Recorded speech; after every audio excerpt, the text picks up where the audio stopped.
దేశవ్యాప్తంగా కౌలు రైతుల సంఖ్య పెరుగుతోంది. మరింత పెరిగే అవకాశం ఉంది. ఈ క్రమంలో కేరళ రాష్ట్ర ప్రభుత్వం ఇటీవల కౌలు రైతులకు సంబంధించి ఒక కొత్త చట్టాన్ని ప్రకటించింది.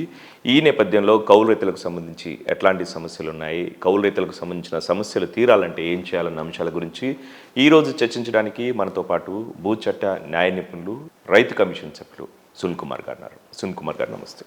నమస్తే సార్, ఇప్పుడు కేరళ రాష్ట్ర ప్రభుత్వం కొత్తగా ఒక ప్రకటన చేసింది. సో అదే క్రమంలో మనం ఒకసారి ఆలోచిస్తే ఇన్ని రోజుల నుంచి ఎందుకు చట్టంలో మార్పు జరగట్లేదు? అసలు పాత చట్టంలో ఏముంది? ఇప్పుడు మీరు కౌలుదారుల అంశానికి వచ్చినట్లయితే కౌలుదారుల చట్టాలు వచ్చిన పరిస్థితి ఇప్పుడు పరిస్థితి పూర్తిగా మారిపోయింది. అందుకే అందరూ ఇప్పుడు చట్టాలు మార్చుకోవడం కోసం ఆలోచన చేస్తున్నారు. భారతదేశానికి స్వాతంత్రం వచ్చిన నాటి పరిస్థితి ఏంటంటే అతి కొద్ది మంది చేతిలో ఎక్కువ భూమి ఉంది. మిగతా వాళ్ళందరూ పేదలుగా ఆ భూముల మీద వ్యవసాయ కూలీలుగా పనిచేయటము లేదా ఆ భూములు ఎంతో కొంత కౌలుకు తీసుకొని సాగులో ఉన్న పరిస్థితి. స్వాతంత్రం వచ్చిన తర్వాత ప్రభుత్వం తీసుకున్న 3 కీలక నిర్ణయాలు భూములకు సంబంధించి: 1, ప్రభుత్వం తన దగ్గర ఉన్న భూముల్ని పేదలకు పంచాలి. 2, ఎక్కువ భూములు ఉన్న వాళ్ళ దగ్గర తీసుకొని భూమి లేని వాళ్ళకి పంచాలి, సీలింగ్ చట్టాలు. 3, ఎవరైతే కౌలు చేసుకుంటున్న వాళ్ళో ఆ కౌలుదారులను రక్షించాలి, వీలైతే కౌలుదారునే ఆ భూమికి యజమాని చేయాలి అనే లక్ష్యంగా పెట్టుకున్నారు. దున్నేవాడికి భూమి నినాదం. మీకు భూమి ఉంటే మీరు దున్నుకోండి, మీకు దున్నుకోలేకపోతే ఎవరికన్నా అమ్మేసుకోండి దాన్ని. అదే ఒక నినాదం. కాబట్టి అప్పుడు వచ్చిన చట్టాలన్నీ దాదాపు 1950 నుంచి 1970 ప్రాంతం వరకు వచ్చిన చట్టాలన్నీ కూడా ఇప్పుడు నేను చెప్పిన లక్ష్యాన్ని చేరుకోవడానికి ఉంటుంది. పేదవాళ్ళకి భూమి దక్కాలి, దున్నేవాడికి భూమి ఉండాలి, కౌలు చేసుకున్న వాడికి రక్షణ ఇవ్వాలి. ఇక మీరు అడిగిన కౌలుదారుల సమస్య విషయానికి వస్తే అప్పుడు ఏంటి పరిస్థితి? భూమి లేని వాళ్ళు ఎవరో ఒక భూమిని వాళ్ళు ఎంతకు చెప్పితే అంతకు కౌలుకు తీసుకోవాలి. రేట్ ఎవరు నిర్ణయిస్తారు? ఎకరానికి పంటకి ఎంత చెల్లించాలి అనేది భూమి ఇచ్చిటానే నిర్ణయిస్తాడు. రెండోది, నాకు ఎంతకాలం కౌలుకు ఇస్తారో తెలియదు. ఇప్పుడు నేను పంట వేసుకున్నా రెండో పంటకి ఆ భూమి నా చేతిలో ఉంటుందో లేదన్నా నాకు ఎలాంటిది తెలియదు, నాకు ఎలాంటి హక్కులు లేవు. ఇక మూడోది ఏంటంటే ఎక్కడ కూడా ఆ కౌలు చేసుకున్న వ్యక్తికి గుర్తింపు ఉండదు. నేను ఆ ఫలానా భూమి నేను కౌలు చేసుకున్న గుర్తింపు లేకపోతే నాకు ఇంకెక్కడి నుంచి ఏదైనా అప్పు పుట్టదు, ఏం తెచ్చుకోవడానికి ఉండదు. ఆ 3 అంశాల మీద ఒక నిర్ణయం తీసుకొని కేంద్ర ప్రభుత్వం అన్ని రాష్ట్రాలకి అడ్వైజరీ ఇచ్చింది. ఏమన్నదంటే కౌలుదారులకి రక్షణ కల్పించండి, వీలైన చోట కౌలుదారుని యజమానులు చేయండి. అంటే ఆ నేపథ్యంలో 2 ప్రాంతాలలో, ఇటు తెలంగాణ, ఆంధ్రప్రదేశ్ 2 ప్రాంతాల్లో 2 వేరు కౌలుదారు చట్టాలు వచ్చినాయి. తెలంగాణ కౌలు చట్టం ఏమంటుందంటే తెలంగాణలో కౌలు చేసుకోవడానికి వీలు లేదు, కౌలు ఇవ్వడానికి వీలు లేదు. దాని అర్థమైంది, మీకు భూమి ఉంటే అమ్మేసుకోండి లేదా మీరు చేసుకోండి, అంతేగాని కౌలుకి ఇవ్వద్దని నిషేధం. మీరు వినడానికి ఆశ్చర్యంగా ఉంటుంది, కానీ తెలంగాణ 1950లో తీసుకొచ్చిన కౌలుదారి చట్ట ప్రకారము ఎవరూ భూమి కౌలుకి ఇవ్వడానికి వీల్లేదు అని చెప్పుకుంటూ దానికి మినహాయింపు ఏమి ఇచ్చారంటే, ఒకవేళ భూ యజమాని కనుక మహిళ అయి ఉంటే, భూమి యజమాని కనుక పిల్లలు మైనర్స్ అయి ఉంటే, భూమి యజమాని కనుక ఆర్మ్డ్ ఫోర్సెస్లో పనిచేసే వాళ్ళు అయి ఉంటే, భూమి యజమానికి కనుక ప్రభుత్వం నిర్దేశించిన భూమి కంటే తక్కువ ఉంటే వీళ్ళు మాత్రం కౌలుకిచ్చుకోవచ్చు అని చెప్పారు. ఇచ్చినా కానీ షరతులు పెట్టారు. 6 ఏళ్లకు కౌలుకి ఇవ్వాలి, కౌలు కాగితం రాతపూర్వకంగా ఉండాలి, తహసీల్దార్కి ఒక కాగితం ఇవ్వాలి, మీరు ఎంత కౌలు తీసుకోవాలని ప్రభుత్వం నిర్ణయిస్తుంది. ఆంధ్రప్రదేశ్ విషయానికి వస్తే ఆంధ్రప్రదేశ్లో కౌలు నిషేధం లేదు, కానీ ఈ 3 కండిషన్స్ ఉన్నాయి. 5 ఏళ్ల కాలానికి ఇవ్వాలి, రాతపూర్వకంగా ఉండాలి, ప్రభుత్వం చెప్పిన దానికంటే ఎక్కువ కౌలు తీసుకోవడానికి లేదు. ఆ కారణాలు ఏంటప్పుడు నేను ఇంతకుముందు చెప్పినట్టుగా కౌలుదారుల రక్షణే లక్ష్యంగా వచ్చిన చట్టాలు. తెలంగాణ ప్రాంతం ఒక అడుగు ముందుకేసి ప్రభుత్వం నిర్ణయించిన సమయంలో ఎవరెవరైతే కౌలుదారులుగా ఉన్నారో వాళ్ళందరినీ యజమానుల కింద డిక్లేర్ చేసినది తెలంగాణ. దాన్ని 3080 అంటాం. పీటీలకి సర్టిఫికెట్ వస్తే ఆ భూమికి యజమాని అయిపోయారు. అది అప్పటి అవసరాలు. కానీ ఇప్పుడు కాలం అంతా మారుతూ వచ్చింది. ఇప్పుడు చిన్న కమతాలు అయిపోయినాయి, పెద్ద కమతాలు అంతా పోయినాయి. ఈ రోజున చిన్న రైతులు ఇప్పుడు కౌలుకు తీసుకుంటున్నారు. ఈ రోజు కూడా ఆ చట్టం ఉండటం వల్ల ఏమవుతుందంటే భూమి ఇచ్చేవాళ్ళు కౌలుకి ఇవ్వడానికి భయపడుతున్నారు, తీసుకునేవాడికి ఎక్కడ రాతపూర్వకంగా లేదు. కాబట్టి ప్రభుత్వం ఎన్ని స్కీములు పట్టుకొచ్చిన రైతుల కోసం ఈ కౌలు రైతుకు అందవు.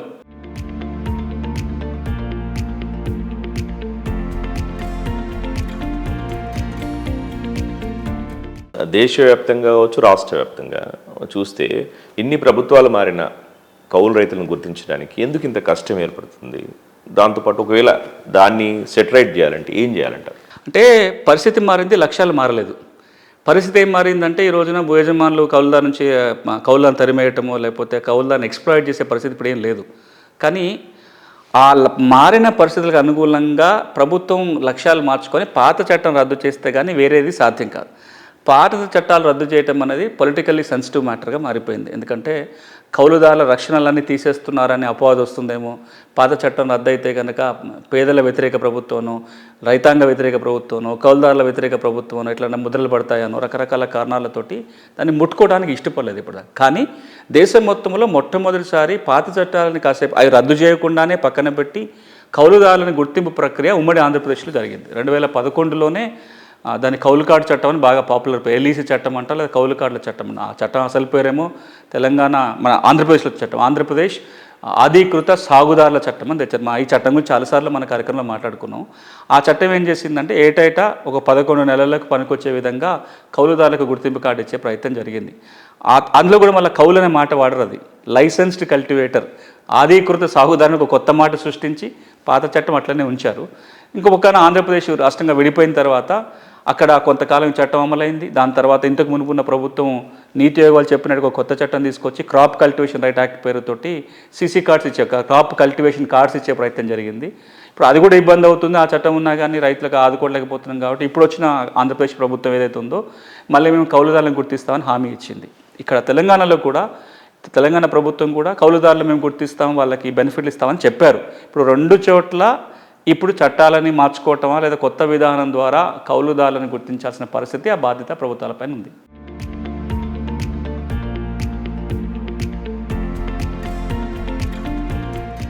భూ యజమానులకు ఎక్కడ సమస్య వస్తుంది? కౌలుదారులుగా ఒకవేళ వాళ్ళు వస్తే క్లియర్గా ఉంది కదా, మామూలుగా పాస్బుక్లలో అంటే ఇంతకాలం నిర్ణీత కాలం ఇవన్నీ పెడతారు కదా, సో ఎక్కడ సమస్య వస్తుంది? ఎందుకు ఇది యాక్సెప్టెన్స్ జరగదు? శరత్ గారు, దీనికి భయాలన్నీ కౌలుదారు చట్టంలో మూలం ఉంటుంది. కౌలుదారు చట్టము ఒక పక్కనేమో నేను కౌలుకి ఇచ్చాను అనుకో, నేను ఒక 5-6 ఏళ్ళ దాకా నేను తొలగించడానికి వీల్లేదు.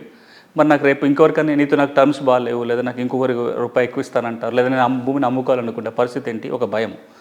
రెండోది ఏంటంటే ఒకవేళ భూ యజమాని భూమి అమ్ముకోదలిస్తే కౌలుదారికే మొదట అవకాశం ఇవ్వాలి, బయట వాళ్ళకి అమ్మడానికి ఉండదు. కౌలుదారికి ముందు అవకాశం చట్టం చెప్తుంది. మూడో మాట ఏమంటారంటే నిర్ణీత సమయంలో కనుక మీరు కౌలుదారుగా ఉండుంటే ఆ భూమికి మీరే యజమానం చేసే అవకాశం కూడా తెలంగాణ చట్టం ఉంది. దీనివల్ల ఎప్పుడైతే చట్టం వచ్చిందో 50వ దశకంలో వచ్చిన చట్టం రాగానే మొట్టమొదటి జరిగింది ఏంటంటే కౌలుదారులకు లాభం కంటే నష్టం ఎక్కువ జరిగింది మొదట్లోనే. ఎందుకు? చట్టం రాగానే వస్తుంది తెలవగానే ఉన్న కౌలుదారులందరినీ భూములకి వెళ్ళి తరిమేశారు. ఎందుకంటే వీళ్ళు ఉంటే కనుక వీళ్ళకి హక్కులు వస్తాయేమో అని చెప్పి. ఆ భయం ఇంకా కొనసాగుతుంది. నేను కనుక భూమి ఎవరికన్నా రాతపూర్వకంగా కౌలుకిస్తే ఆయన ఆ భూమి ఖాళీ చేయడేమో, లేదా ఆ భూమి మీద రికార్డులకు ఎక్కించుకొని ఆయన యజమాని అయిపోతాడేమో, ఒకవేళ నేను అమ్మాల్సి వస్తే ఆయనకై అమ్మాల్సి వస్తుందేమో, ఈ అన్ని ఆ ఫియర్స్ కొనసాగుతున్నాయి. కాబట్టి ఈ రోజున కౌలుకైతే ఇస్తున్నారు, కౌలుకి ఇవ్వడం రియాలిటీ, అది రోజు పెరిగింది. ఇప్పుడు తెలంగాణ కానీ ఏపీ కానీ లక్షల మంది కౌలు చేసుకుంటున్నారు, భూ యజమానులు కౌలుకి ఇస్తున్నారు, చేసుకుంటున్నారు. కానీ ఏది కాగితం మీద ఉండదు, అంతా నోటి మాట మీద నడిచిపోతుంది. నోటి మాట మీద ఉంటే ప్రభుత్వం గుర్తించడానికి వీలు పడదు. ఇప్పుడు సమస్య అంతా ఎక్కడొస్తుందంటే కౌలు కాగితం మీదకి ఎట్లా తేవాలి, లేదా కౌలుదారిని అధికారికంగా ఎట్లా గుర్తించే సమస్య వస్తుంది. ఒకవేళ కౌలుదారిని గుర్తించగానే యజమానికి ఒక భయాలు ఉంటాయి. సో ఈ రోజున ప్రభుత్వం ఏం చేయాలంటే భూ యజమానికి భయం లేకుండానే భూమి కౌలుకు వచ్చేలాగా చేయాలి. ఒక మాటలో అంటే మార్కెట్ భాషలో మాట్లాడుకోవాలంటే లీజ్ మార్కెట్ని లిబరలైజ్ చేయాలి. మామూలుగా మీరు భూములను వస్తువులను ఎట్లా కొనుక్కొని తీసుకోవడానికి ఎంత సౌకర్యంగా ఉందో ఎవరు కూడా భయం లేకుండా సులభంగా ఏ రైతు నుంచైనా భూమి కౌలుకు తీసుకోవటం మళ్ళీ తిరిగి అప్పచెప్పటం అనేది అంత సునాయాసంగా జరిగే ఏర్పాటు ఉండటం అనేదే ఈ సమస్యకు పరిష్కారం.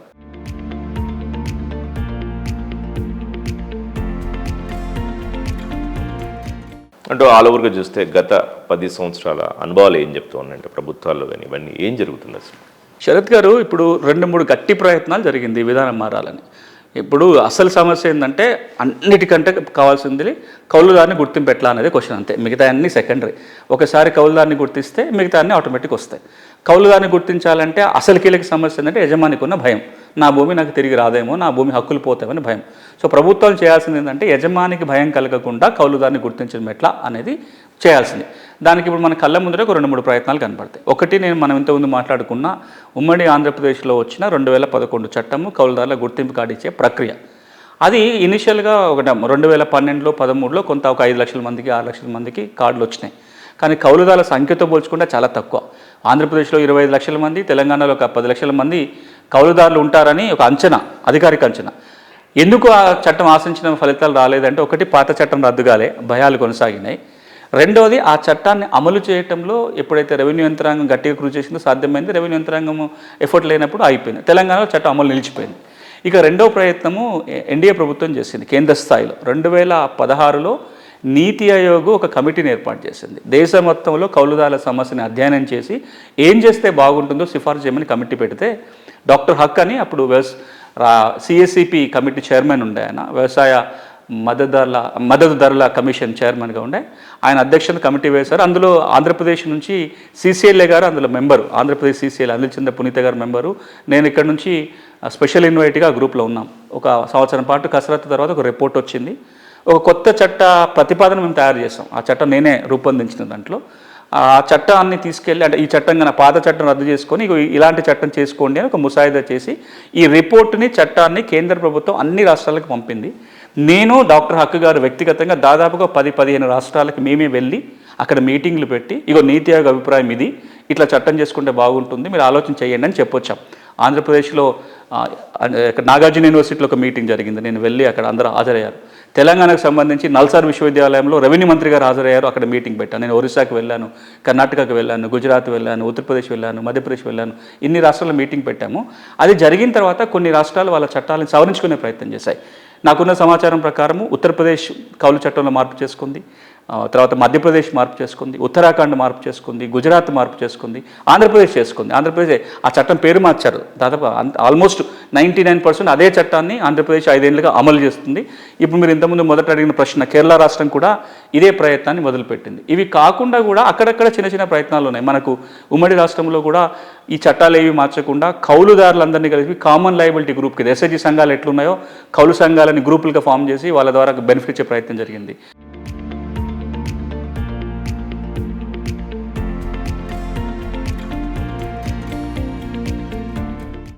ఇప్పుడు మనం మాట్లాడుకుంది కేవలం అంటే జాతీయ స్థాయిలోనే కానీ అంతర్జాతీయ స్థాయిలో కూడా, అంటే ప్రపంచవ్యాప్తంగా కూడా ఈ కౌలు సమస్య అనేది ప్రతి చోట ఉన్నది మామూలుగా. అసలు ఆల్ ఓవర్గా ఈ కౌలుకు సంబంధించిన అంటే సమస్యను హ్యాండిల్ చేయాలంటే ఏం చేయాలంటారు? అంటే ఒకటి శరత్ గారు, మన భారతదేశంలో ముఖ్యంగా తెలంగాణలో ఎక్కువ సమస్య ఎందుకు అంటే, మనము దున్నేవాడికే భూమి నినాదం తీసుకొని కౌలుదారుల వైపే రక్షణ ఉండేలాగా చట్టాలు చేస్తాం. పవర్ఫుల్ మన చట్టాలన్నీ కౌలుదారుల రక్షణకి ఎంత పవర్ఫుల్ అంటే, ప్రపంచ చరిత్రలోనే తెలంగాణలో వచ్చిన కౌలుదారు చట్టం లాంటి బలమైన చట్టం ఎక్కడా లేదు. మీకు ఇంకొక మాట, నేను లా విద్యార్థిగా చెప్తున్నాను. లా పాఠాలు చెప్పేటప్పుడు ఒక మాట ఏం చెప్తారంటే, సూత్రాలు చెప్పేటప్పుడు once tenant is always a tenant అంటాడు. ఒకసారి కౌలుదారు అయితే నువ్వు ఎప్పటికీ కౌలుదారువే ఉంటావు. ఆ భూమికి యజమాని కావు కౌలు చేసినంత మాత్రాన. ఎట్లయితే యజమానివి?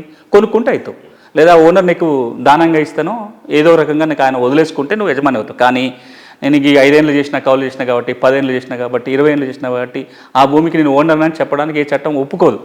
దానికి మినహాయింపును తెచ్చిన చట్టం తెలంగాణ కౌలుదారు చట్టం ఏమందంటే, 1973 నాటికి ఎవరైతే కౌలు సాగులో ఉన్నారో, కౌలుదారుగా నమోదే ఉన్నారో, పీటీలుగా ఉన్నారో వాళ్ళందరినీ యజమానులుగా ప్రకటించేసి 1,06,000 మంది కౌలుదారులని భూ యజమానులుగా, దాదాపు 6 లక్షల ఎకరాల భూమికి యజమానులుగా చేసిన చట్టము తెలంగాణ కౌలుదారి చట్టం. అది మంచిది, ఎందుకంటే అప్పుడున్న పరిస్థితులలో భూమి లేని వాళ్ళకి భూమి దక్కాలంటే ఇట్లాంటి రిఫార్మ్స్ అవసరం. కానీ మిగతా దేశాలు ఈ లయబిలిటీ లేదు. అంటే భూ సంస్కరణలు వాళ్ళు చేసిన పద్ధతి వేరు కాబట్టి అక్కడ కొంచెం సివిల్ లా స్ట్రాంగ్ ఉన్నాయి. అంటే నేను ఇప్పుడు హైదరాబాద్లో నీకు ఇల్లు ఉంది, నేను కిరాయికి తీసుకోవాలంటే, ఇప్పుడు ఏమైనా హైదరాబాద్లో భయాలు ఉన్నాయా కిరాయికి ఇవ్వడానికి? ఇంతకుముందు చాలా భయాలు ఉండే, ఖాళీ చేస్తారో లేదని. ఇప్పుడు చాలా మార్పు వచ్చింది. హైదరాబాద్లో కానీ ఇక్కడ పట్టణాల్లో ఒక షాపు కిరాయికి ఇచ్చుకున్నా, ఒక ఇల్లు కిరాయికి ఇచ్చుకున్నా, ఒక అపార్ట్మెంట్ కిరాయికి ఇచ్చుకున్నా అగ్రిమెంట్లు రాసుకుంటున్నారు. 11 నెలలకి లీజ్ అగ్రిమెంట్ ఉంటుంది, అన్ని సేఫ్టీ ఉన్నాయి. కానీ వ్యవసాయ భూమికి వచ్చినప్పటికీ అది లేదు. కాబట్టి మిగతా దేశాల అనుభవాలు ఏం చెప్తున్నాయంటే, దాని మీద ప్రపంచ బ్యాంకు వాళ్ళు ఒక నివేదిక తీసుకొచ్చారు, ఇండియా కూడా ఒక రిపోర్ట్ తీసుకొచ్చారు. వాళ్ళు ఏమన్నారంటే, మనము లీజ్ మార్కెట్ని లిబరలైజ్ చేయాలి.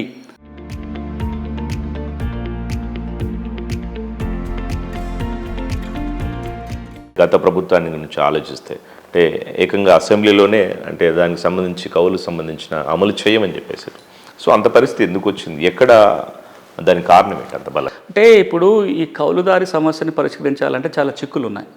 పాత చట్టం అమలు చేస్తే ఒక రకమైన పరిస్థితి, ఎందుకంటే యజమానులకు అంతా భయాలు ఉంటాయి. ఉన్న వాళ్ళంతా అప్పుడు పెద్ద పెద్ద భూస్వాములు కాదు, ఇప్పుడు ఉన్నది ఎక్కువ మంది 5 ఎకరాలు లేదా అంటే 10 ఎకరాల లోపల ఉన్న వ్యక్తులే. కాబట్టి 1950 చట్టాన్నో లేదా ఆంధ్రాలో ఉన్న పాత చట్టాన్ని అమలు చేయడం ఇబ్బంది. పోనీ కొత్తగా చట్టం తీసుకొచ్చి 2011 లాంటి చట్టము, నీతి ఆయోగ్ లాంటి చట్టము తీసుకొచ్చినా సరే దాన్ని అమల్లోకి తీసుకురావాలంటే ప్రభుత్వం కొంత గట్టి ప్రయత్నం చేస్తే కానీ సాధ్యపడదు. అది చేసినప్పుడు కూడా కొంత యజమానుల భయాలు వస్తాయి, యజమానుల రెసిస్టెన్స్ వచ్చే అవకాశం ఉంటుంది. కాబట్టి ఈ రెండు ఇటుపోయినా అటుపోయినా ఉంటుంది. అయినా ప్రభుత్వం ఎందుకు ఇన్వాల్వ్ కావాలి? యజమానికి కౌలుదారికి మధ్యలో ఏమైనా ఉంటే వాళ్ళిద్దరూ చూసుకోవాలి తప్ప ప్రభుత్వానికి బాధ్యత ఏమి ఉండొద్దు అనే ఒక నిర్ణయాన్ని అప్పటి తెలంగాణ ప్రభుత్వం తీసుకొని అప్పటి ముఖ్యమంత్రి గారు అసెంబ్లీలో ప్రకటన చేశారు. ఆయన ఏమన్నారంటే యజమానికి కౌలుదారికి మధ్యలో ఏమి ఉండాలో, ఎట్లాంటి రాతకోతలు ఉండాలో, వాళ్ళు ఏమి పంచుకోవాలో, ఎంత కౌలు తీసుకోవాలో మేము ఎందుకు నిర్ణయించాలి, అది వాళ్ళిద్దరి మధ్యలో ఉంటే మేము రైతు బంధు ఇస్తాము, యజమానికే ఇస్తాము, కావాలంటే ఆయనకు 4 రూపాయలు కౌలు డబ్బులు తగ్గించుకుంటాడు అంతే తప్ప హైదరాబాదులో బంజారాహిల్స్లో జూబ్లీస్లో ఇల్లు ఉన్నాయన కిరాయికి ఇస్తే ప్రభుత్వం లెక్కలు రాస్తుందా, కాబట్టి మేము గుర్తించమన్నాడు ఆయన.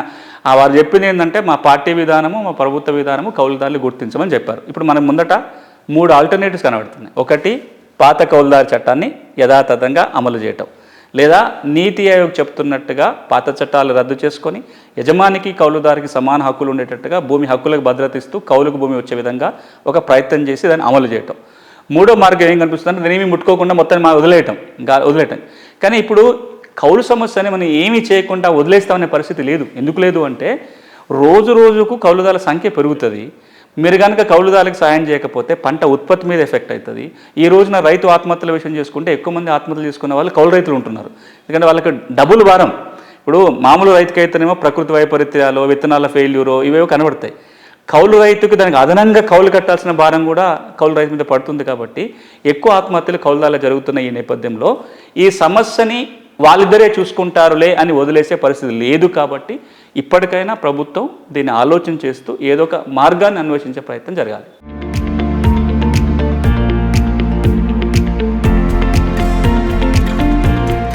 ఇప్పుడు భూ యజమానులు అంటే కొద్ది గొప్ప ఎక్కువ భూ ఉన్న వాళ్ళు ఏంటంటే దాదాపు అందరూ సిటీకి వచ్చి బతుకుతారు మామూలుగా, మిగతా వాళ్ళందరూ అక్కడ మిగిలిపోయినంత కౌలు రైతులే. మరి కౌలు రైతుల పరిస్థితి ఏంది, ఇట్లా కొనసాగితే?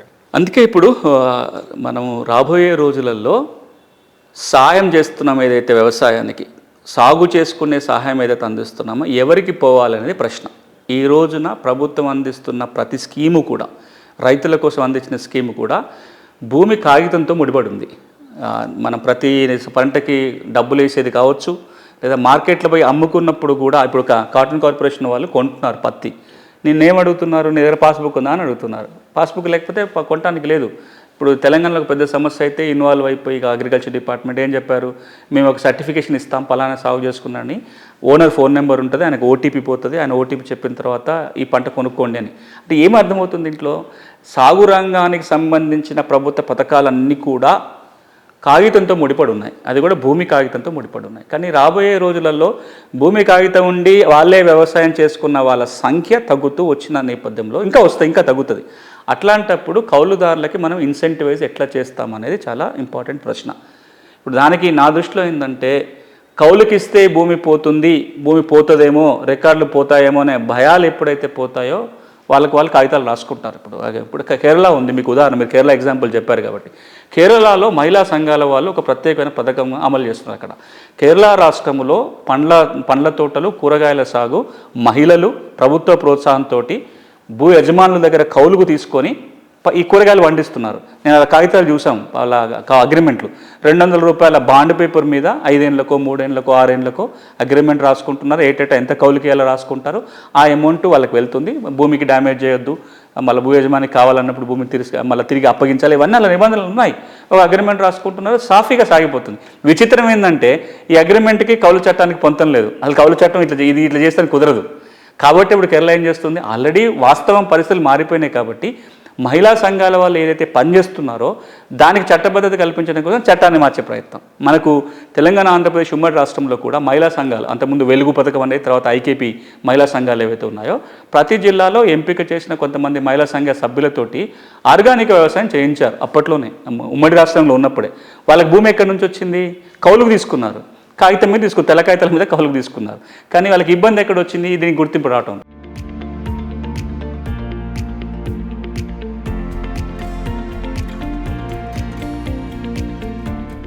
ఇప్పుడు కౌలు సమస్యల గురించి, హక్కుల గురించి పక్కన పెడదాం.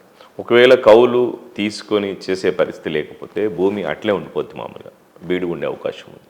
సో ఇట్లా ఇంటి పరిస్థితి వస్తే అసలు వ్యవసాయానికి సంబంధించి ఎట్లా మారే అవకాశం? ఇప్పుడు కేంద్రం నీతి ఆయోగ్ కమిటీ అదే చెప్పింది. ఏమంటుందంటే మన కౌలు చట్టాల్లో ఉన్న ఇబ్బందులు, భయాల వల్ల భూ యజమానులు వాళ్ళు సాగు చేసుకోవట్లేరు, కౌలుకి ఇవ్వకుండా కూడా పడవ పెట్టి ఉంచుతున్నారు. అంటే ఫాలో ల్యాండ్స్ ఎక్కువ పెరిగిపోతున్నాయి. లక్షల ఎకరాలలో భూమి యజమానులు తాము సొంతగా సాగు చేసుకోలేక కౌలుకిస్తే భూమి పోతుందో భయం వల్ల అట్లా వదిలేసి ఉంచుతున్నారు. దానివల్ల ఉత్పత్తి దెబ్బతింటుంది. రెండవది, ఈ కౌలుకిస్తే ఈ చిక్కులన్నీ ఎందుకులే అని చెప్పి లేఅవుట్ల కింద చేసి నాలా కన్వర్షన్ చేసుకొని లేఅవుట్ల కింద చేసుకొని ₹4 ఎక్కువ డబ్బులు వచ్చినా అమ్ముకోవచ్చులే అని పెడుతున్నారు. దానివల్ల ఏమవుతుంది, మన ఆహార భద్రత దెబ్బతగులుతుంది. ఒక తెలంగాణ ఆంధ్రప్రదేశ్ రాష్ట్రంలోనే చూడండి, గత 10 ఏళ్ళుగా ఎన్ని లక్షల ఎకరాలు నాల కింద మారిపోయి ఉంటుందో. ఎప్పుడన్నా మనం లెక్కలు చూసామా? భూ యజమాని కౌలుకి ఇవ్వలేని పరిస్థితులలో భూమి దున్నకుండా పడవబట్టిన ఎకరాలు ఎన్ని ఉండొచ్చు? ఇప్పుడు కేరళ అయితే ఒక లెక్క వేసుకున్నారు వాళ్ళు, ఎందుకంటే చట్టం మార్చుకునే ప్రయత్నంలో ఉన్నారు కాబట్టి ఒక 4 లక్షల ఎకరాలు 2 లక్షల ఎకరాలు చెప్తున్నారు.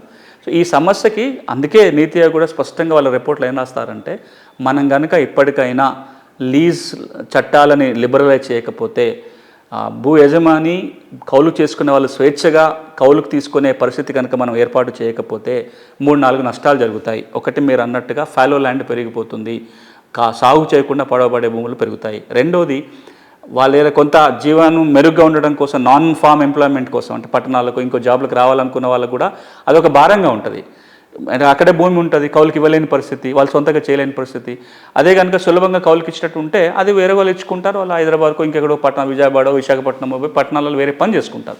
ఈ చట్టంలో అట్లా ఉండటం వల్ల అది చేసుకోలేని పరిస్థితి ఉంది. మూడోది ఏమన్నారంటే, దీర్ఘకాలికంగా పేదలకి భూములు దక్కాలంటే ప్రభుత్వం కొత్తగా భూములు ఇచ్చే పరిస్థితి లేదు, ప్రభుత్వ భూములు లేవు, కొత్తగా సీలింగ్ అమలు చేసే పరిస్థితి లేదు.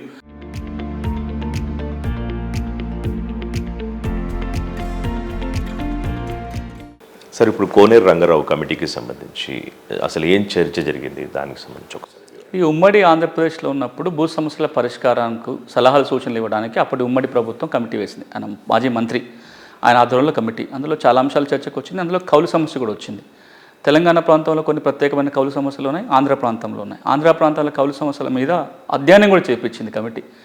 అంతిమంగా ఏం చెప్పారంటే 2-3 సూచనలు చేసింది ఆ కమిటీ కౌలు సమస్యలకు సంబంధించి. ఒకటి, కౌలుదారులకి గుర్తింపు కార్డులు ఇవ్వండి అని. ఆ కార్డు ఇవ్వడం కోసం ఒక చట్టం చేసుకోండి. ప్రతి సంవత్సరం ఒక ఐడి కార్డు కనుక కౌలుదారుకి ఇస్తే దాని ద్వారా రుణాలు తెచ్చుకోవటం, ప్రభుత్వం నుంచి వచ్చే లబ్ధి పొందడానికి ఈ కార్డే ఆధారంగా ఉపయోగపడుతుందని చెప్పారు. రెండోది, తెలంగాణలో ఏదైతే రక్షిత కౌలుదారు చట్టం ఉండేనో 3080 రాని వాళ్ళకి, అర్హత రాని వాళ్ళకి 3080 వెంటనే ఇవ్వాలి. రెండో, 3080 వచ్చి పాస్బుక్ రాని వాళ్ళు చాలామంది ఉన్నారు ఇక్కడ తెలంగాణ రాష్ట్రంలో. అది ఇంకా పేరుకపోతే మంచిది కాదు. ఆ 3080 ఉన్న వాళ్ళందరికీ పాస్బుక్లో వచ్చి ఏర్పాటు చేయాలని చెప్పారు. అది చిన్న సమస్య, అంటే అది పాత అంశాలు. ఇక తెలంగాణలో కూడా ఈ కార్డులు ఇవ్వాలని చెప్పారు. ఆ సిఫారసు ఆధారంగా వచ్చిందే 2011 చట్టం. 2 ఏళ్ళే అమలు జరిగింది ఇక్కడ. కానీ ఆంధ్రప్రదేశ్లో ఒక తర్వాత ఇంకో 5 ఏళ్ల పాటు అమలు జరిగింది.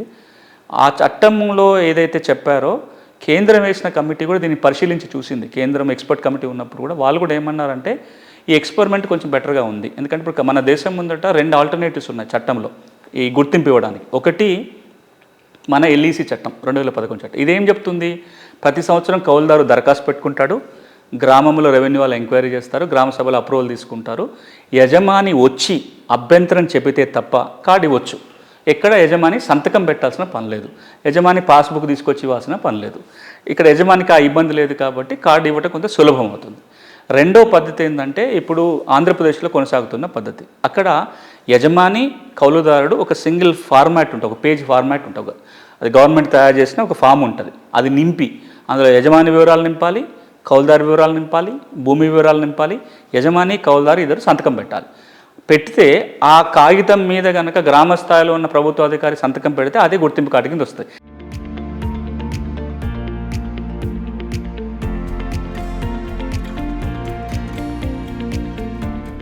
సార్, ఫైనల్గా మీ అనుభవం ప్రకారం ఇప్పుడున్న పరిస్థితుల్లో కేంద్ర రాష్ట్ర ప్రభుత్వాలకు సంబంధించి ఒకవేళ కౌలు రైతుల సమస్యలు తీరాలంటే మీరు చేసే సజెషన్ ఏంటి? అంటే నేను ఎక్స్పర్ట్ కమిటీలో ఉన్నప్పుడు అదే మాట చెప్పాను, చాలా సందర్భం మీద రాశాను, మాట్లాడాను. 2-3 అంశాలు అయితే చూడాలి. ఒకటి, పాత కౌలు చట్టాలు కాలం తీరిపోయినవి, ఇప్పటి అవసరాలకు అనుగుణంగా ఆ చట్టం రద్దు చేసుకొని కొత్త చట్టాలు అయితే చేసుకోవాలి. ఒకటి.